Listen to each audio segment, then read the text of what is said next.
اپنی طلاق اور طاہر کی دوسری شادی کا خیال کر کے کرن کی سانس رکنے لگی۔ اسے اس بات کا یقین ہو گیا تھا کہ اگر کوئی راستہ اسے تباہی سے بچا سکتا ہے تو وہ یہی راستہ ہے، لیکن ایسا کیسے ممکن ہے کہ کوئی شیطان جن ذاتی میرا روپ دھار کر میرے گھر میں میری جگہ رہے، اور اگر ان 21 دنوں کے دوران میری ساس نے طاہر کی دوسری شادی کروا دی تو اس سلسلے میں آپ بالکل بے فکر رہیں گی۔ آپ کی غیر موجودگی میں آپ کا شوہر دوسری شادی نہیں کر سکے گا۔ اور رہ گیا اس شیطان جن ذاتی کا سوال۔ آپ کی شکل اختیار کرنا تو بظاہر مشکل سی بات ہے، مگر میرے لیے کوئی مشکل نہیں، کیونکہ میں ایک ماہر جادوگر ہوں، کوئی شوبدہ باز نہیں۔ آپ اپنی آنکھوں سے اپنی ہم شکل شیطان جن ذاتی کو دیکھ سکتی ہیں۔ شازہ اتنا کہہ کر اپنی جگہ سے اٹھا اور ساتھ والے کمرے میں چلا گیا۔ تقریباً 5 منٹ بعد وہ لوٹا تو اس کے ہاتھ میں ایک عجیب سی بوتل اور ایک مٹی کا دیا تھا۔ اس نے دیا روشن کیا اور بوتل اپنے سامنے رکھ کر کچھ پڑھنے لگا۔ تقریباً آدھے گھنٹے بعد بوتل میں سے دھواں نکلنا شروع ہو گیا۔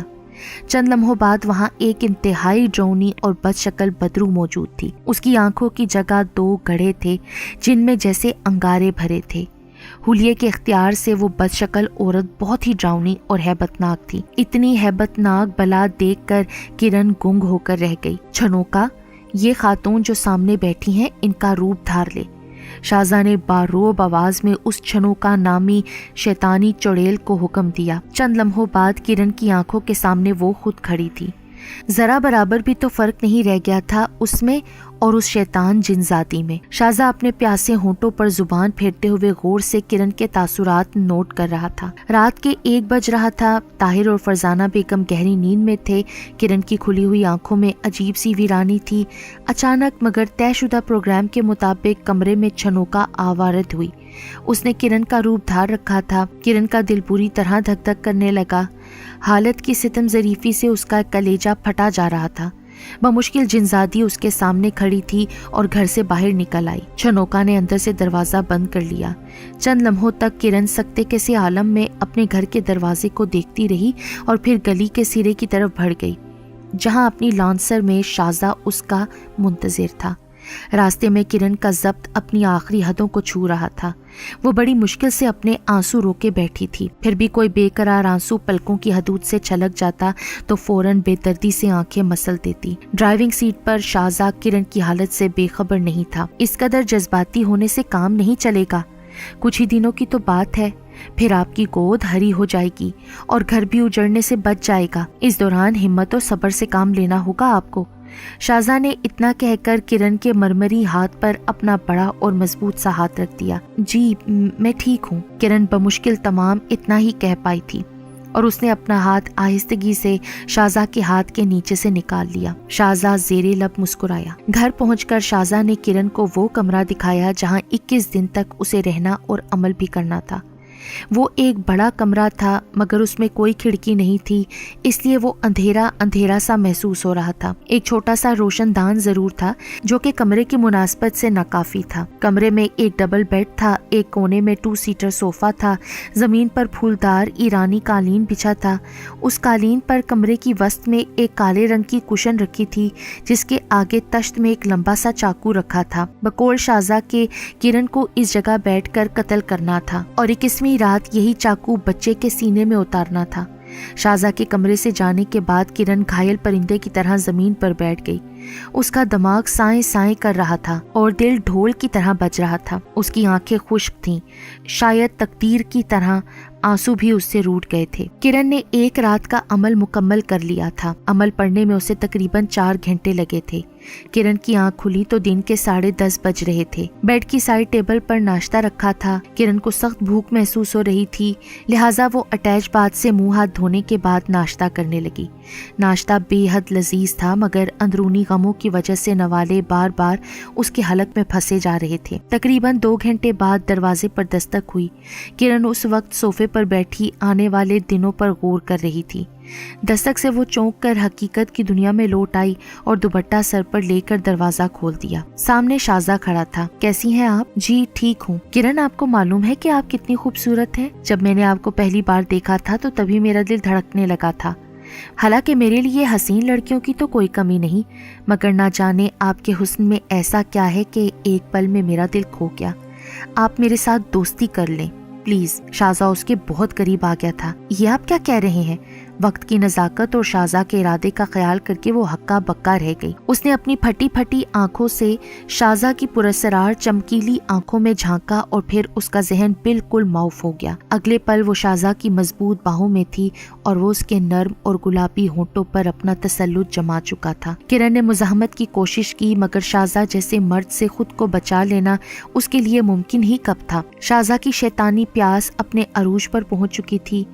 کرن کا نرم اور نازک دودھ جیسا سراپا اس کے سامنے تھا۔ شازا کو یوں لگا جیسے دودھ کی ندی بہہ رہی ہو اور پھر شازا اس ندی میں کود گیا۔ تقریباً گھنٹہ بھر تک وہ کرن کے جسم کی دھجیاں بکھیرتا رہا۔ کچھ دیر بعد جب کرن کے حواس بحال ہوئے تو اس کا انگ انگ ہونے والے ظلم پر سراپا احتجاج تھا۔ وہ اپنے چور چور وجود پر ماتم کرنے لگی۔ جانور، درندے، کیوں کیا تم نے میرے ساتھ ایسا؟ آخر کیوں کیا؟ کرن زارو قطار روتے ہوئے شازا کو جھنجھوڑنے لگی۔ اس لیے کہ تم مجھے بہت پیاری لگی تھی، شازا نے اس سے ایک بار پھر اپنے سینے سے بھینچ کر کہا اور اپنے ہونٹوں سے کرن کے ہونٹ مسلنے لگا۔ اور پھر تو یہ روز کا معمول بن گیا۔ کرن رات کو عمل کرتی اور دن کو شازا اس کا جسم ادھیڑ کے رکھ دیتا۔ وقت یوں ہی گزرنے لگا اور 21ویں رات آ گئی۔ شازا کافی دیر سے غائب تھا۔ جب وہ لوٹا تو اس کی گود میں ایک پھول سا بچہ تھا۔ کرن کا دل غم سے پھٹنے لگا مگر وہ اس منحوس راستے پر اتنا آگے بڑھ چکی تھی کہ واپسی کا کوئی راستہ بچا بھی نہیں تھا۔ جب رات کو وہ عمل مخصوص تعداد میں پڑ چکی تو اس نے کانپتے ہاتھوں سے تیز دھار چاقو اٹھایا۔ اس کا پورا جسم خزاں رسیدہ پتے کی طرح لرز رہا تھا لیکن اسے اپنی حالت پر قابو پانا تھا۔ کرن نے آنکھیں بند کی اور پورے کا پورا چاقو معصوم نو مولود بچے کے سینے میں اتار دیا۔ بچے کے جسم نے چند جھٹکے لیے اور ساکت ہو گیا۔ کچھ دیر بعد کرن بچے کی لاش سے بہتا ہوا خون پی رہی تھی۔ خون پی کر وہ وہیں بے ہوش ہو گئی۔ صبح جب اس کی آنکھ کھلی تو وہ بیڈ پر لیٹی تھی۔ اس نے اٹھ کر دیکھا تو بچے کی لاش، خون اور چاقو وغیرہ سب غائب تھے۔ یقیناً یہ ساری تبدیلیاں شازا نے کی تھیں۔ بہرحال اب وہ آزاد تھی، عمل مکمل ہو چکا تھا اور اب وہ جلد از جلد گھر جانا چاہتی تھی۔ وہ بیڈ سے اٹھی اور کمرے سے باہر نکل آئی۔ ڈرائنگ روم میں شازا موجود تھا۔ کامیابی مبارک ہو جانے من، شازا نے اسے جنونی طریقے سے اپنے ساتھ لپٹا لیا۔ پلیز شازا، میں اب فوراً اپنے گھر واپس جانا چاہتی ہوں۔ میں جانتا ہوں تم جلد از جلد مجھ سے دور ہونا چاہتی ہو، اسی لیے تمہارے جاگنے سے پہلے میں چھنوکا سے بات کر چکا ہوں۔ وہ گھر کی کچھ چیزیں لینے کے بہانے تمہارے گھر سے نکل چکی ہے۔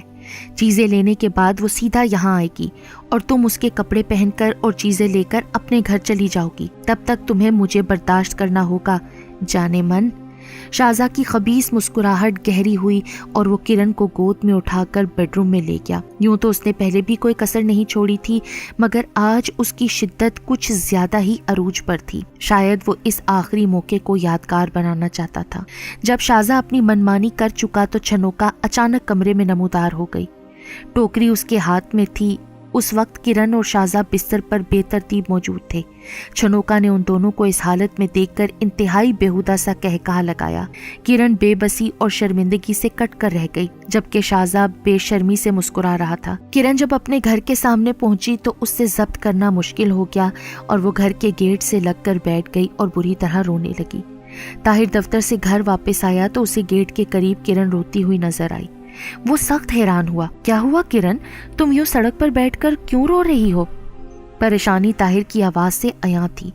کرن اس سے لپٹ گئی اور مزید رونے لگی۔ طاہر نے اس سے رونے کی وجہ پوچھی مگر وہ ہر سوال کے جواب میں صرف آنسو بہاتی رہی۔ کہنے کو اس کے پاس تھا بھی کیا؟ جانے کتنے عرصے بعد اس گھر میں خوشیوں نے قدم رکھا تھا۔ طاہر اور کرن کو جیسے زندگی مل گئی تھی اور فرزانہ بیگم کو ہر پل یوں لگ رہا تھا جیسے خوشی کے مارے ابھی ان کا دم نکل جائے گا۔ اللہ، یہ تیری مہربانی ہے کہ لکو دک صحرا گلے گلزار ہو گیا۔ اے اللہ، میں جب تک اپنے پوتے کا چاند سا چہرہ نہ دیکھ لوں تب تک مجھے اپنے پاس نہ بلانا، پھر بعد میں جیسے تیری مرضی۔ وہ گڑ گڑا کر دعائیں مانگتی اور پھر وہ دن بھی آ گیا جس کے انتظار میں وقت کاٹے نہ کٹ رہا تھا۔ کرن نے ایک خوبصورت بیٹے کو جنم دیا تھا۔ طاہر اور فرزانہ بیگم خوشی سے دیوانے ہوئے جا رہے تھے۔ خوش تو کرن بھی بہت تھی، آخر اللہ نے اتنے عرصے میں اس کی گود بھری تھی، مگر جب اس نے بچے کو دیکھا تو اس کا دل ڈوب گیا۔ پیدائشی طور پر بچے کی شباہت بالکل شازا جیسی تھی۔ یہ سوچ کر کرن کو چکر سے آنے لگے، مگر وہ کچھ بھی تو نہیں کر سکتی تھی۔ جو لوگ بچہ دیکھنے آتے یہی کہتے تھے، بچہ نہ ماں پر ہے نہ باپ پر، اپنی ہی شکل ہے بچے کی۔ اور یہ شکل کس کی تھی یہ تو صرف کرن جانتی تھی۔ بچے کا نام رکھنے کا مرحلہ آیا تو فرزانہ بیگم نے بچے کا نام شہروز رکھنے کا ارادہ ظاہر کیا۔ طاہر کو بھی یہ نام پسند آیا، جبکہ کرن کا دل دھک سے رہ گیا۔ شہروز یعنی شازا کا اصلی نام۔ کیا مجھے اپنے بچے کو اس کے نام سے پکارنا پڑے گا جس سے اس قدر تلخ یادیں وابستہ ہیں؟ سوچ سوچ کر کرن کو ہول اٹھ رہے تھے، اور پھر اس نے فرزانہ بیگم سے بات کرنے کا فیصلہ کر لیا۔ ماں جی، ایک درخواست کرنی تھی۔ کہو میری بچی، فرزانہ بیگم نہایت محبت سے بولی۔ جب سے کرن نے انہیں خوشخبری سنائی تھی تب سے فرزانہ بیگم کا رویہ دوبارہ ویسا ہی ہو گیا تھا جیسا شادی کے وقت تھا۔ اماں جی، مجھے یہ نام شہروز بہت برا لگتا ہے، پلیز اگر آپ یہ نام بدل دیں تو بہت مہربانی ہوگی۔ لو، اتنی سی بات؟ ارے جو نام ہماری بہو رانی کو پسند نہیں وہ آج سے ہی اس گھر میں نہیں لیا جائے گا۔ پھر باہمی رضامندی سے بچے کا نام طارق فائنل ہو گیا۔ وقت گزرتا رہا اور طارق ناز و نم میں پلتا رہا۔ وہ ایک نہایت بدتمیز، نالائق اور ضدی بچہ تھا۔ باپ کے مارنے سے بھی اس پر کوئی اثر نہیں ہوا تھا۔ وہ ماں باپ یا دادی وغیرہ سے سیدھے منہ بات بھی نہ کرتا تھا، اور پھر اس نے صرف 7ویں جماعت سے ہی اسکول چھوڑ دیا۔ سب نے سمجھایا، تعلیم کی اہمیت بتائی، مگر اس کا جواب تھا، گولی مارو ان کتابوں کو، مجھ سے تو نہیں پڑھا جاتا۔ اور پھر طارق اپنی ضد پر قائم رہا اور سب نے ہار مان لی۔ 14 سال کی عمر تک اس میں دنیا بھر کی برائیاں آ چکی تھیں۔ سگریٹ، نشہ، چوری، آوارہ گردی، ایسی کون سی برائی تھی جو اس میں نہ تھی۔ پوتے کے لچھن دیکھ کر فرزانہ بیگم وقت سے کچھ پہلے ہی قبر میں جا سوئیں۔ طارق جب 21 برس کا ہوا تو وہ خطرناک کرمنل بن چکا تھا۔ وہ ڈکیتی اور قتل کی کئی وارداتوں میں ملوث تھا۔ کبھی کبھار گھر آتا اور ماں باپ سے لڑائی جھگڑا کرتا اور پیسے لے کر چلا جاتا۔ اس دن اتوار تھا۔ طاہر اپنے کسی دوست کی عیادت کرنے گھر سے باہر گیا ہوا تھا۔ کرن کام والی ماسی حمیدہ سے کام کروا رہی تھی۔ ماسی حمیدہ یہاں بہت عرصے سے کام کر رہی تھی۔ آج اس کی طبیعت کچھ ٹھیک نہیں تھی، لہٰذا وہ اپنے ساتھ اپنی جوان سال پوتی جمیلہ کو لے آئی تھی تاکہ کام جلدی ختم ہو سکے۔ اچانک طارق آ گیا۔ اس وقت کرن ماسی حمیدہ سے اپنے کمرے کی جھاڑ پونچھ کروا رہی تھی اور جمیلہ صحن میں جھاڑو لگا رہی تھی۔ طارق نے سازگار موقع دیکھ کر جمیلہ کے منہ پر ہاتھ رکھا اور اسے گھسیٹ کر اسٹور روم میں لے گیا۔ پھر اس نے اسے شدید زیادتی کا نشانہ بنایا اور خون میں لت پت چھوڑ کر فرار ہو گیا۔ اس واقعے کے بعد طاہر نے طارق پر اپنے گھر کے دروازے ہمیشہ کے لیے بند کر دیے اور اس طرح تقریباً 1.5 سال گزر گیا۔ اس دوران طاہر اور کرن کا طارق سے کوئی رابطہ نہ رہا۔ ایک دن دروازے پر دستک ہوئی۔ دروازہ کرن نے کھولا، سامنے پولیس والا کھڑا تھا۔ طاہر درانی کا گھر یہی ہے؟ جی ہاں یہی ہے۔ بات کیا ہے؟ آپ کون ہیں؟ پولیس والے نے کرن کو جواب دینے کے بجائے دوبارہ سوال کیا۔ میں ان کی بیوی ہوں۔ اچھا، بات یہ ہے بیبی، کل پولیس مقابلے میں 3 ڈکیت مارے گئے ہیں، جبکہ 2 پولیس نے گرفتار کر لیے ہیں۔ جو 3 ڈکیت مارے گئے ہیں ان میں سے ایک کی جیب سے آپ لوگوں کا ایڈریس برآمد ہوا ہے، اور گرفتار ہونے والے 2 ڈکیتوں نے اس ڈکیت کا نام طارق بتایا ہے۔ پولیس والا مزید کچھ کہنا چاہتا تھا پر کرن چکرا کر زمین پر گر گئی۔ اتنے میں اندر سے طاہر بھی آ گیا، اور جب اسے حقیقت کا حال پتہ چلا تو اس سے بھی ضبط کرنا مشکل ہو گیا۔ بہرحال طاہر کرن کو تسلی دے کر پولیس والوں کے ساتھ روانہ ہو گیا۔ جب وہ لوٹا تو اس کے ساتھ طارق نہیں بلکہ طارق کی لاش تھی۔ کچھ ہی دیر میں میت گھر کے صحن میں پڑی تھی اور تمام رشتہ دار احباب گھر آ چکے تھے۔ کرن چیخ چیخ کر رو رہی تھی، جبکہ طاہر ایک کونے میں ساکت بیٹھا تھا۔ ہمت کرو میرے بھائی، اللہ کو یہی منظور تھا، طاہر کے خالہ زاد بھائی نے طاہر کو گلے لگاتے ہوئے کہا۔ مگر یہ کیا؟ طاہر کی گردن ایک طرف ڈھلک گئی، جانے وہ کب کا زندگی سے رشتہ توڑ چکا تھا۔ طاہر کی موت سے کرن کو سکتہ ہو گیا۔ ایک گھر سے 2 جنازے ایک ساتھ نکلے تو پورے محلے میں کوہرام مچ گیا۔ ہر آنکھ اشک بار تھی، اور کرن کے لیے تو آج کا دن روز حشر تھا، اور پھر طارق اور طاہر کو دفن کر دیا گیا۔ کمرے میں طارق کا جھولا رکھا تھا جو وہ بچپن میں جھولا کرتا تھا۔